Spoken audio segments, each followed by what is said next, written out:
On arrive devant le musée de Figueres, ou Feu de la Saint-Jean. Dès que vous entrez dans ce musée, vous êtes dans un monde fantastique. Franchement, c'est à voir absolument si vous visitez Alicante. C'est tellement stupéfiant le travail réalisé par ces artistes. L'entrée est gratuite, alors surtout, n'hésitez pas.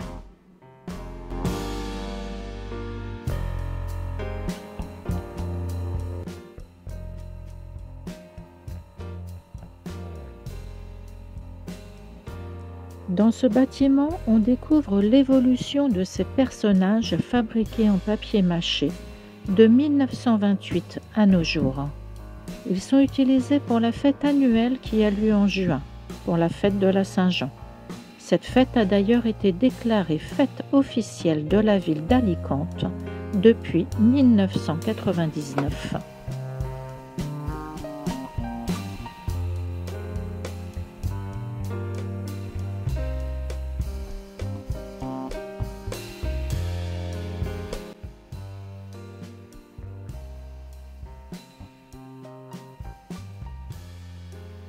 Par tradition, depuis la fin des années 1920, environ une centaine de personnages expressifs de contes de fées, de folklore ou d'animaux sont exposés sur le territoire de la ville. Tous, en général, sont très colorés, avec des expressions bien particulières et peuvent atteindre, parfois, jusqu'à 30 mètres de hauteur.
On quitte ce monde merveilleux et fantaisiste pour nous rendre cette fois vers les arènes.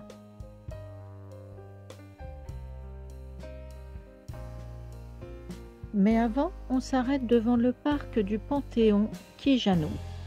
Il doit son nom à un personnage historique de la ville, Trino González de Quijano, qui mourut du choléra en 1854 après avoir fait tout ce qu'il pouvait pour sauver les habitants de cette épidémie.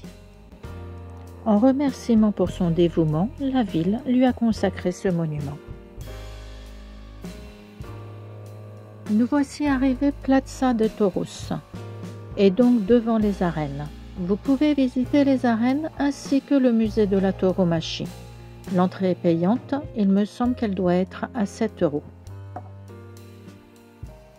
Les arènes datent de 1847 et sont les plus anciennes arènes actives de la communauté valencienne. La foire taurine se déroule encore ici pendant la période des feux de la Saint-Jean, ainsi que des concerts grandioses qui ont lieu tout au long de l'année.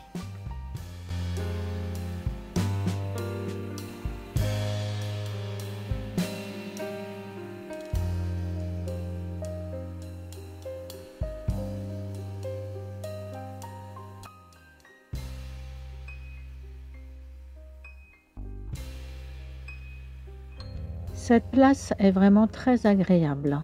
avec ses statues et ses jeux de jet d'eau.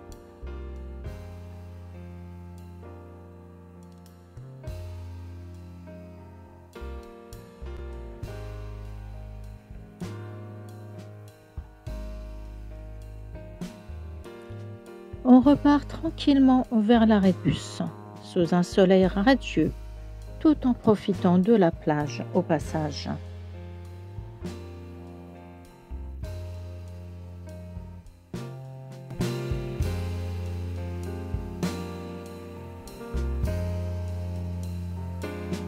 C'est ici que se termine notre visite d'Alicante, une ville magique et magnifique que nous avons beaucoup appréciée. N'hésitez pas à prendre votre temps pour la découvrir, vous ne serez pas déçus. Le fait de pouvoir prendre le bus juste devant l'aire de camping-car est très pratique et vraiment très facile.